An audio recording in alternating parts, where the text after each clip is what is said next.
The air in Seattle's waterfront restaurant clung to my skin, thick with the briny scent of Puget Sound and the sharp tang of lemon zest from the plates in front of us. It was my 37th birthday, and the private dining room at the Crest, a sleek upscale spot with floor-to-ceiling windows overlooking the harbor, hummed with a tension I couldn't name yet, the kind that makes your pulse slow, deliberate, like your body knows something your mind hasn't caught up to. I sat at the head of the table, my navy silk dress catching the flicker of candlelight, my hands folded calmly in my lap. But inside, I was a coiled spring, waiting for the snap. To my right, Ethan, my husband of 8 years, shifted in his chair, his fork scraping against the plate in a rhythm that felt like a countdown. Across from me, my sister Lila, her auburn hair swept into a perfect chignon, kept stealing glances at him, quick, sharp, like she was checking a script only they could read. My parents, dressed in their Pacific Northwest best, cashmere sweaters and understated jewelry, forced smiles that didn't reach their eyes. The rest of the table, cousins and an uncle, mirrored their unease, their laughter too loud, their compliments too rehearsed. "Maura, you look radiant," my mother said, her voice tight, like she was reading from a cue card. I nodded, my lips curving into a practiced smile. I'd learned long ago to wear grace-like armor in this family. The Crest was Ethan's choice. "You deserve something special," he'd said 2 weeks ago. His voice warm but clipped, like he was selling me a car instead of planning my birthday. I'd wanted something low-key. A backyard barbecue, maybe, or take out at home with a bottle of Pinot Noir. But Ethan insisted on this. On the white tablecloths, the polished silver, the waitstaff hovering like ghosts. The view of the harbor was stunning, ferries cutting through the dark water under a sky bruised with clouds, but it felt staged, like a set for a drama I hadn't auditioned for. I sipped my sparkling water, the bubbles sharp against my tongue, and watched Ethan's hands. He hadn't touched his risotto, just pushed it around, his fingers twitching like he was memorizing an escape route. Lila, meanwhile, kept adjusting her bracelet, a delicate gold chain I'd given her for her 30th birthday. The gesture was small, but it grated, like she was claiming something that wasn't hers. My father cleared his throat, preparing one of his speeches, the kind he gave at board meetings or family reunions when he wanted to feel important. "To Maura," he began, raising his wine glass, "our rock, always steady, always reliable." The words landed like stones. Reliable, the kind of praise you give a loyal dog, not a daughter. I raised my glass anyway, my ring, a simple gold band, catching the light. Then Lila stood. Her hand rested on her stomach, a gesture so deliberate it made my breath catch. Not a brush of lint, not an idle motion. She cradled it, her fingers splaying with a quiet pride that didn't ask for permission. "I have something to share," she said, her voice bright, cutting through the murmur of the table. Her eyes glittered, not with joy, but with something sharper, something that wanted to be seen. Ethan looked at her, and in that split second I knew. His face wasn't guilty, wasn't ashamed. It was ready, like a man stepping into a ring he'd trained for. "I'm pregnant," Lila said. My mother gasped, a sound like she'd been punched and kissed at once. My father blinked, his wine glass frozen midair. The cousins exchanged glances, their smiles faltering. Lila's hand reached for Ethan's across the table, and he didn't hesitate. Their fingers laced together, casual, intimate, like they'd done it 1,000 times behind my back. "We're thrilled," Lila added, her voice syrupy with triumph. "We're a family now." The room didn't spin. My heart didn't race. It was worse. Everything went still, like the world had paused to let the betrayal sink in. The waiter, a young guy with a tray of espresso cups, froze a few feet away, his eyes darting like he'd stumbled into a war zone. No one spoke. The silence wasn't shock, It was a landslide, pressing into our chests, heavy and final. Ethan finally turned to me, a flicker of apology in his hazel eyes, but mostly relief, like he'd been holding his breath for months and could finally exhale. I didn't give him the satisfaction of a reaction. Instead, I raised my glass again, my hands steady as stone. "Well, then," I said, my voice clear, almost musical. "Let's toast to family." I sipped, the water cold against my lips, and set the glass down with a deliberate clink. Then I reached for my handbag, the leather cool under my fingers. The zipper sounded loud in the silence, a small rebellion against the weight of their stares. I pulled out a cream-colored envelope, thick, sealed with a gold sticker I'd chosen for its understated elegance. I'd carried it for a week, a quiet instinct whispering I might need it. Sliding it across the table, I kept my eyes on Lila's. "Go ahead," I said, my voice soft but unyielding. "Read it out, cup, loud." Her fingers trembled as she picked it up, her eyes flicking to Ethan, then back to me. The air shifted, not to chaos, but to something colder, sharper, like the moment before a storm breaks. Lila's thumb brushed the gold seal, hesitating, as if she could sense the weight inside. She broke it open, the rustle of paper slicing through the silence like a blade. Her face was neutral at first, then her jaw twitched. She flipped to the second page, her lips parting. By the third, her hands shook. She looked up at me, her voice a whisper. This isn't real." "It is," I said, calm as glass. "Page 3, paragraph 2. Her eyes dropped to the page, scanning against her will. "Ethan M. Carter, medically diagnosed as infertile since 2019, she read, her voice barely audible. The table gasped. My mother's hand flew to her chest, her face pale as if she'd been slapped in a cathedral. My father's mouth opened, then closed. Ethan shot up, his chair scraping. "Give me that," he snapped, reaching for the paper. I stood, stepping just enough to block him, my hand resting lightly on the table. "Let her finish," I said, my voice low but firm. He froze, his eyes wild with panic, not guilt, panic. The difference was stark. Men like Ethan don't regret their sins. They fear their exposure. Lila turned to page 5, her hand shaking so badly the paper rattled. "DNA results confirm with 99.99% accuracy that Ethan M. Carter is not the biological father of the fetus," she read, her voice cracking. The room shattered. A fork clattered to the floor. My mother clutched her chest, her breath ragged. My father leaned back, his face tight with embarrassment, not shock. Ethan stood frozen, staring at the table like he could will it away.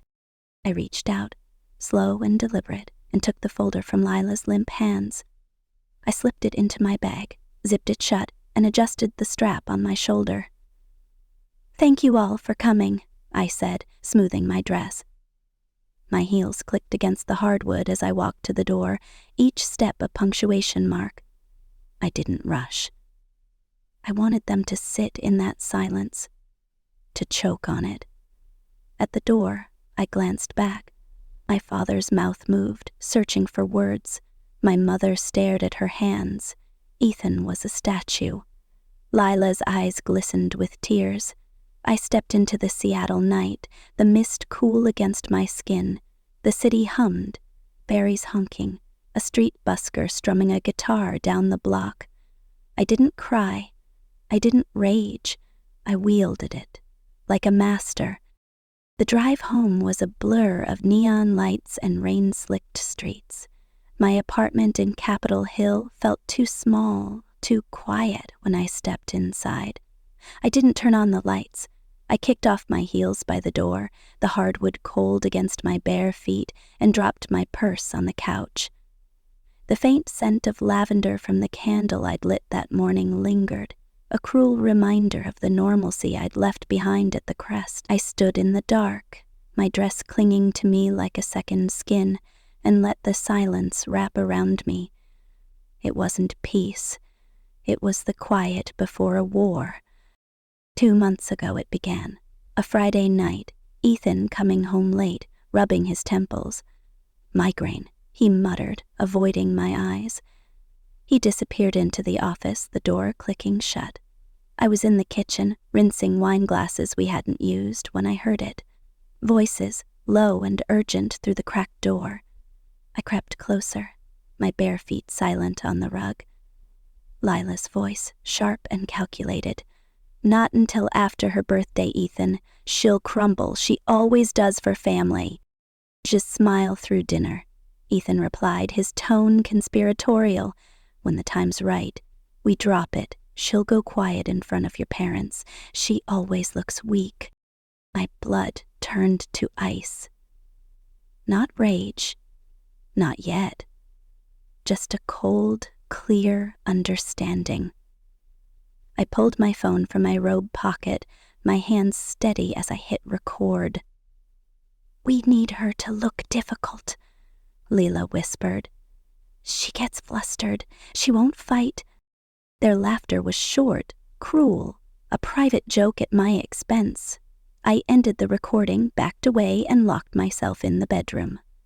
I transferred the file to an encrypted folder labeled Starling, a childhood nickname my grandmother used, a name no one else knew.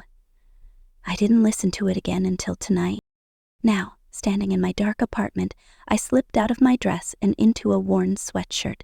The city glowed through the window. Space Needle lit up, a beacon of someone else's dreams. I opened my laptop, the screen's glow harsh against my eyes. Click, password, folder. The file, dinner_plan_412, spilled their voices into the silence. "She'll believe it's real," Lila said. "Just keep eye contact, Ethan. She's guilty enough to buy it." I paused. My heart didn't race. It hadn't since that night. I'd bled out my shock in private, where no one could see. I walked to the bathroom, flicked on the light, and stared into the mirror. My eyes were sharp, not broken, not soft. "They thought I'd scream," I whispered to my reflection. "They thought I'd break." My hand brushed the mirror's edge. They forgot I record everything. It wasn't for revenge, not really. It was instinct, a whisper in my bones from years of being the reliable one, the one who smiled through cracks. "Don't trust too easy, Maura," my grandmother used to say. "Smile, but watch." I was watching now, and their time was up. The next morning I woke to the sound of rain tapping my window, a soft Seattle drizzle that felt like the city was mourning with me. I made coffee, the bitter aroma grounding me, and sat by the window, watching the skyline blur through the mist. By noon, I was ready. I typed a text. "Meet me, Pike Place Cafe, 3:00 p.m. I chose the spot deliberately, our old haunt from early marriage, where Ethan and I used to split scones and dream about the future. The baristas wouldn't recognize us now, but the ghosts of those moments would. At 2:50, I walked into the cafe, the bell jingling above the door. The air smelled of espresso and cinnamon, and the hum of conversation felt like a shield. I ordered a black tea, no sugar, and took a corner table by the fogged-up window. My hands were calm, one on the cup, the other cradling the USB drive in my lap like a loaded gun. Ethan arrived at 3:02, his gray blazer crisp, his beard trimmed, the platinum watch I'd given him glinting on his wrist. "Maura," he said, smooth as ever, sliding into the chair across from me. "This feels nostalgic." His smile was easy, practiced, the kind that used to make my heart skip. Now it just made my skin crawl. I said nothing, just set the USB drive on the table between us. His eyes flicked to it, then back to me, a twitch at the corner of his mouth. "You and Lila," I said, my voice even. "The office. The plan. I heard everything.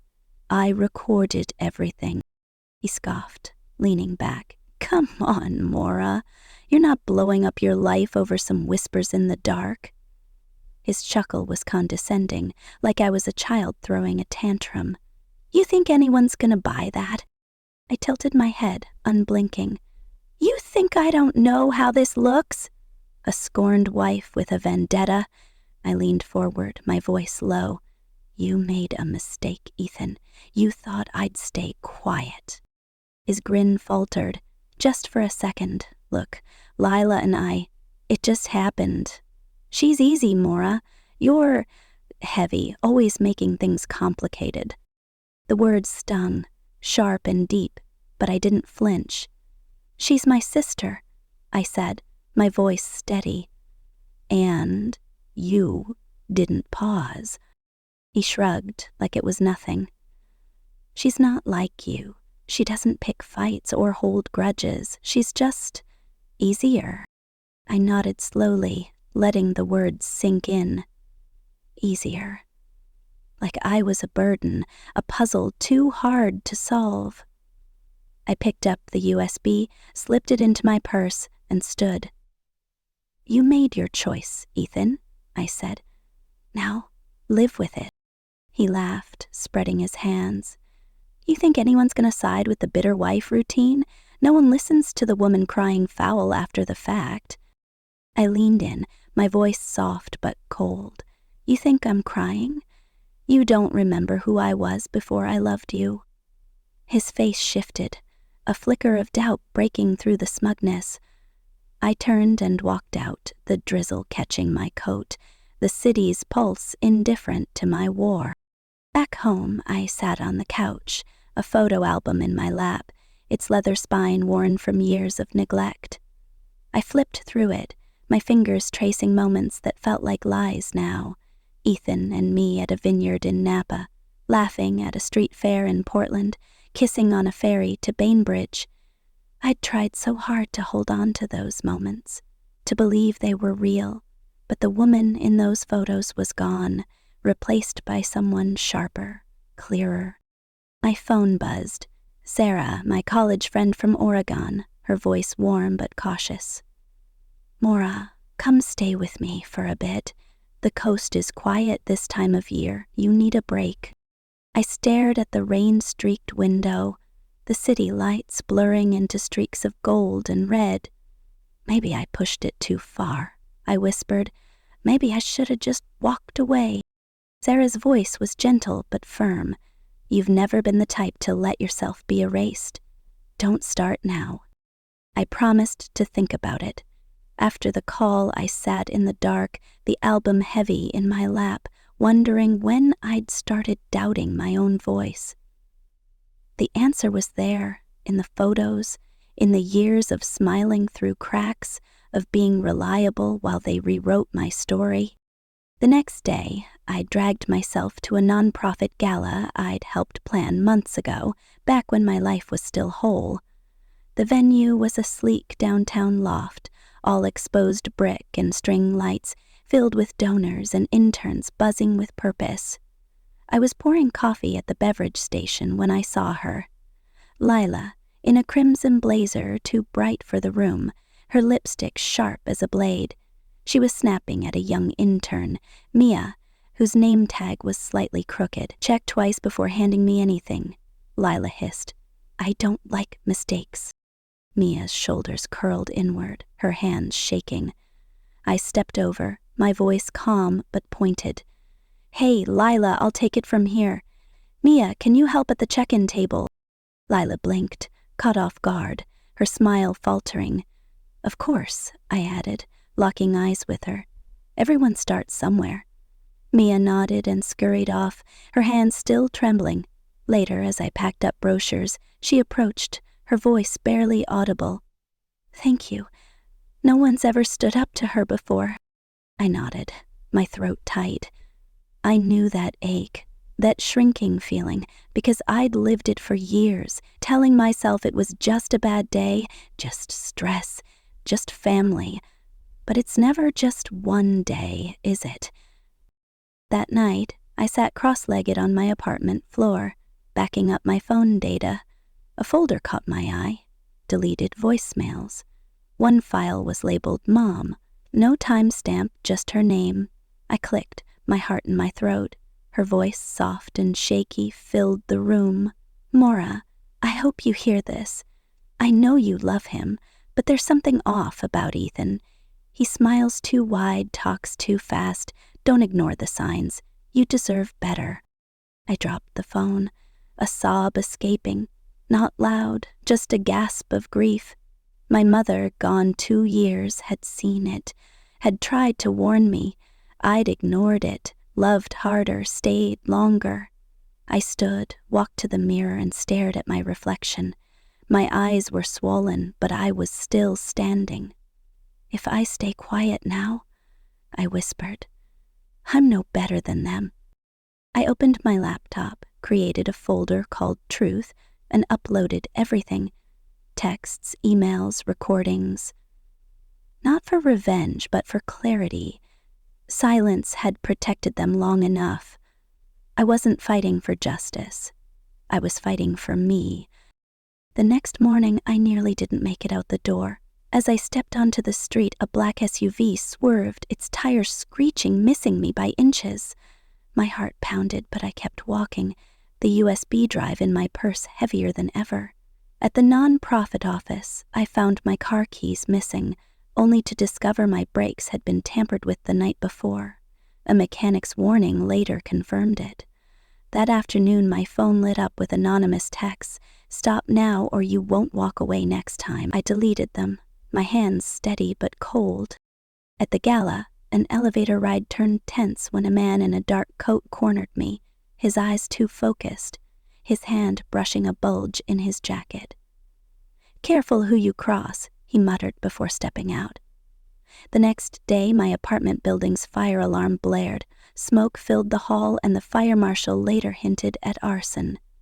Each threat tightened the knot in my chest, but I didn't waver. They wanted me scared. I was done being afraid. I met Rachel Lee, my attorney, in her sunlit office 2 days later. She flipped through my evidence, her eyes sharp. "This is war, Maura. Are you ready?" "I don't want revenge," I said. "I want freedom." She nodded. "Then we start with a cease and desist. We preserve everything: texts, logs, financials. They won't bury you." I signed the papers, each stroke peeling away years of fear. That evening, I walked through Pike Place Market, the air thick with the scent of roasted corn and sea salt. For a moment, the world felt normal, but I knew better. The storm was coming, and I was ready to walk through it. The rain had stopped, but Seattle's streets glistened under the sodium glow of streetlights, reflecting my fractured world as I walked home from Pike Place Market. The cease and desist was on its way, a legal grenade lobbed into Ethan and Lila's carefully curated lives. My purse felt heavy, the USB drive inside it a silent witness to the truth I'd uncovered. I wasn't naive enough to think this would end quietly. They'd built their betrayal on lies, and lies don't crumble without a fight. My apartment in Capitol Hill loomed ahead, its windows dark, a stark contrast to the neon buzz of the city. I unlocked the door, my keys jangling louder than they should have in the stillness, and stepped inside. The air smelled faintly of lavender and dust, remnants of a life I was already packing away. I dropped my purse on the couch, the weight of the day settling into my bones. I didn't sleep that night. Instead, I sat at my kitchen table, a mug of chamomile tea cooling, untouched, my laptop open to the Truth folder. The file stared back at me. Recordings, emails, a grainy photo of Lila and Ethan at a diner I'd found on an old cloud backup. Their heads were bent close, her hand on his arm, a moment they thought no one saw. I clicked on the recording from the office again, Lila's voice sharp and calculated. "She'll look difficult, Ethan. She always does," his reply, low and smug. "She won't fight. She never does."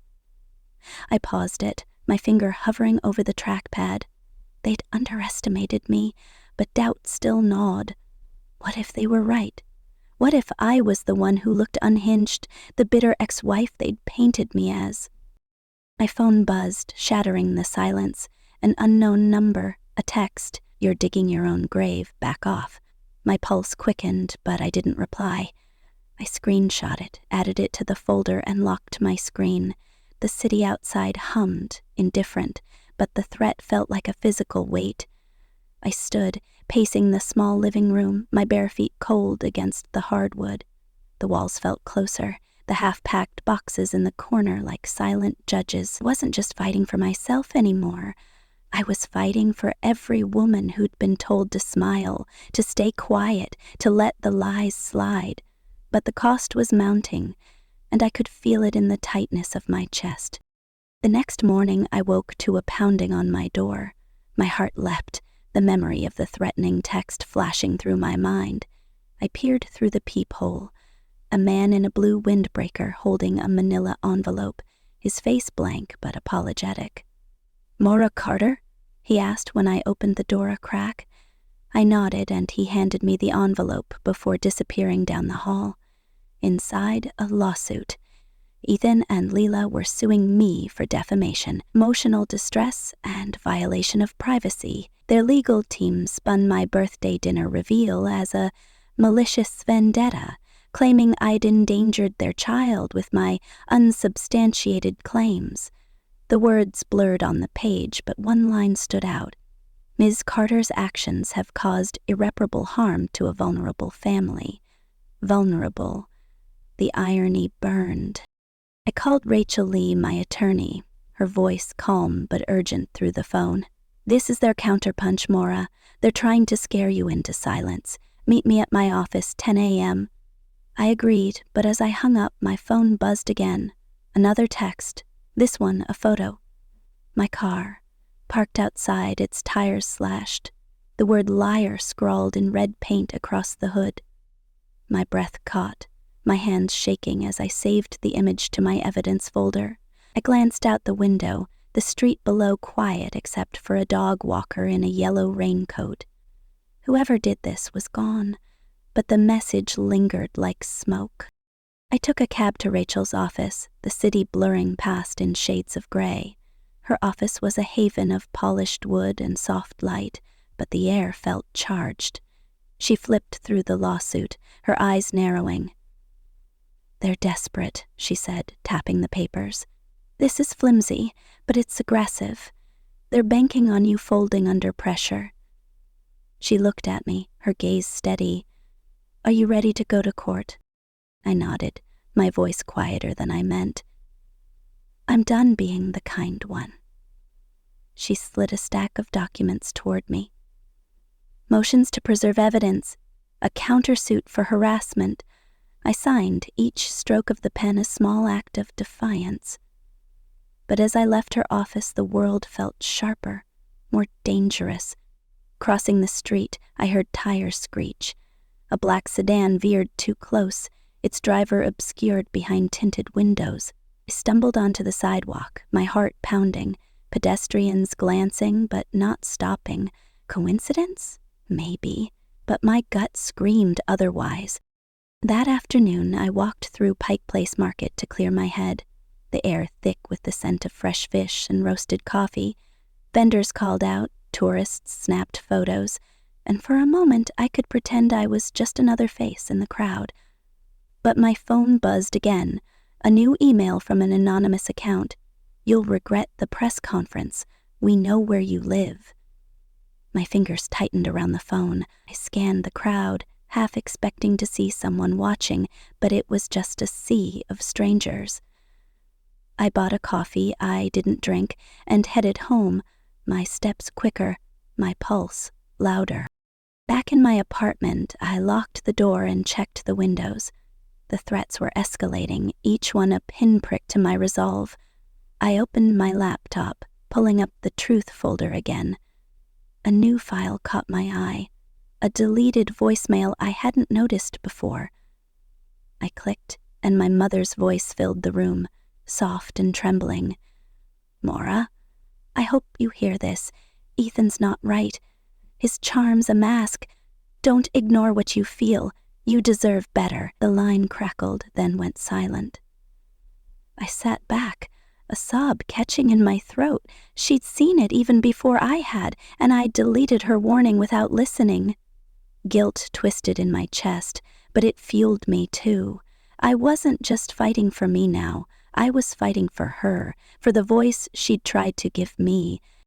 I spent the night uploading more evidence, screenshots of the threatening texts, the photo of my vandalized car, a receipt from a diner where Ethan and Lila had met secretly. Each file was a brick in the wall I was building, a defense against their lies.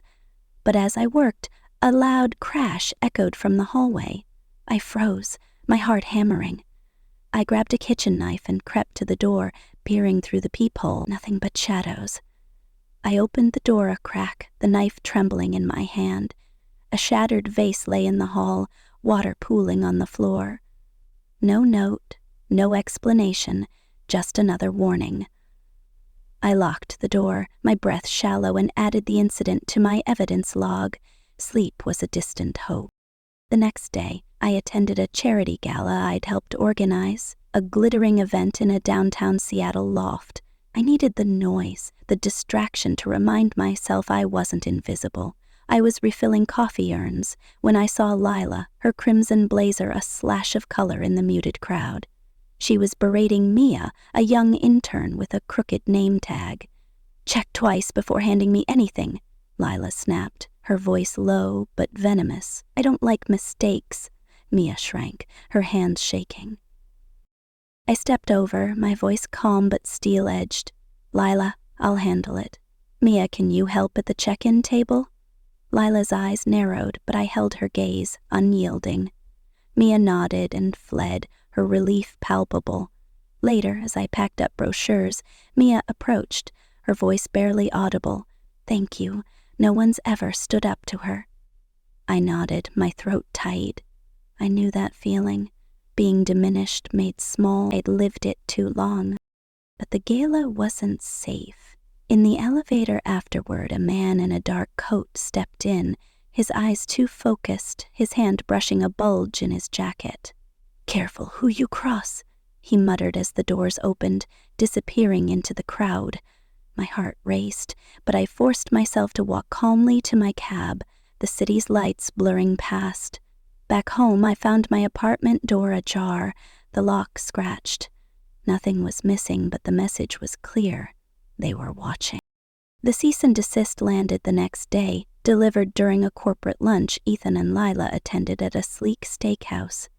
Rachel's intern texted me. It landed. That evening my phone rang. Ethan's number. His voice dripped with smugness.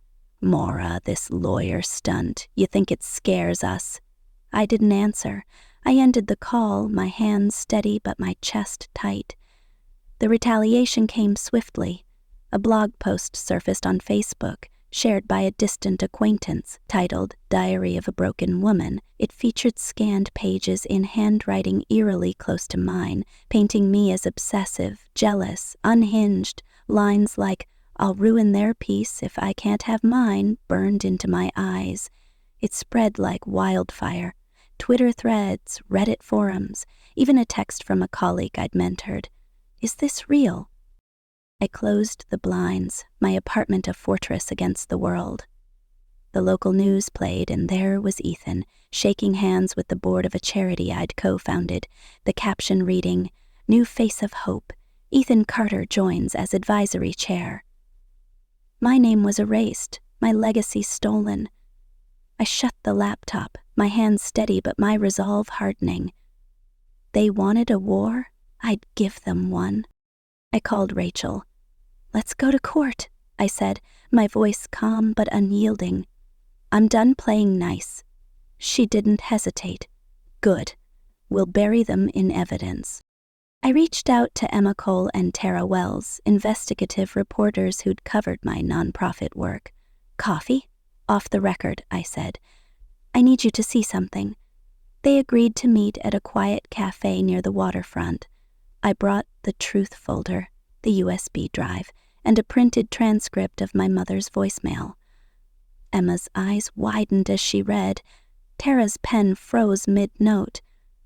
"This is explosive," Emma said, "but it's dangerous. You sure you want to go public?" "I'm sure," I said.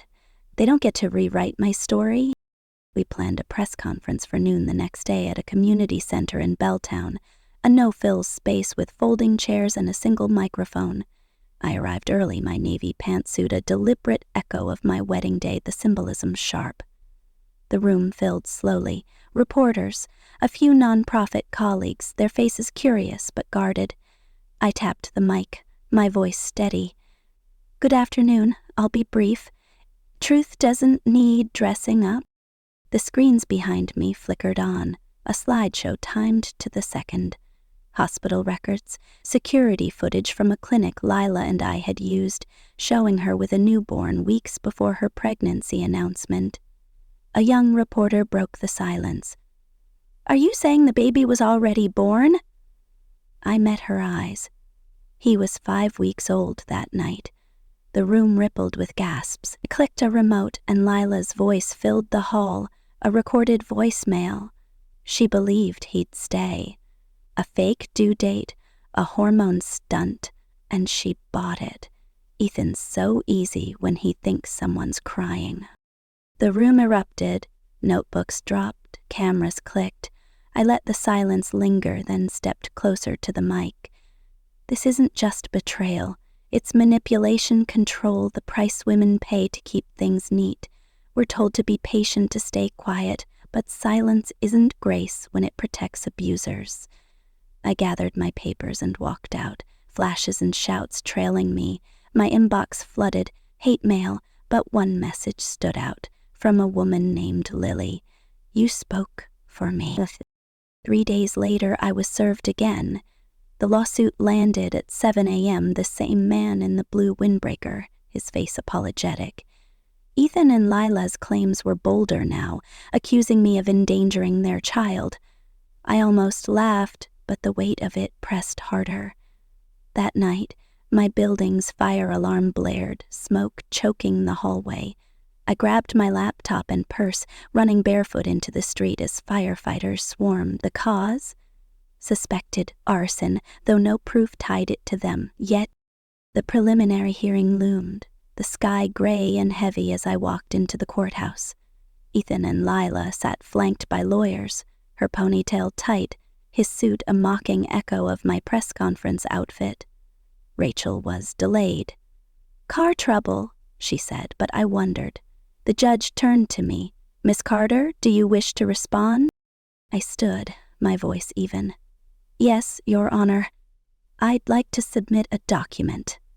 I pulled a manila envelope from my purse, plain but heavy. The judge opened it, his eyebrows lifting as he read. "This paternity test confirms a 0% probability of paternity between Mr. Carter and the child." Gasps echoed. Lila's voice cracked. "It's fake!" Ethan turned on her, his face raw. "You swore it was mine!" The courtroom dissolved into murmurs, the judge banging his gavel. As I sat, my hands folded, and said softly, "I told you, read it out loud." The case was dismissed, reporters scrambling as I walked out, cameras flashing. I didn't speak. In my car, I sat still, the silence, not victory, but space. Room to breathe, to be. Weeks later, I moved to a cottage on Bainbridge Island, a small rental with a chipped mailbox and a view of the greywater. Each morning, I walked to the shore, coffee in hand, the salt air honest and unyielding. One afternoon, folding laundry, I heard laughter, a family party down the road, kids chasing balloons. It didn't hurt. It reminded me what I'd gained. Silence that was mine. A courier arrived, an envelope with no return address. Inside, a letter from Ethan's father, Charles. "I raised a son who learned success, not love. Your silence said everything." "I'm sorry." I folded it, tucked it away. Some apologies don't need answers. That night, I cooked salmon, set a table for one, and placed a paper leaf on the plate. a nod to that birthday dinner, but mine now. I poured wine, sat in the quiet, and felt still.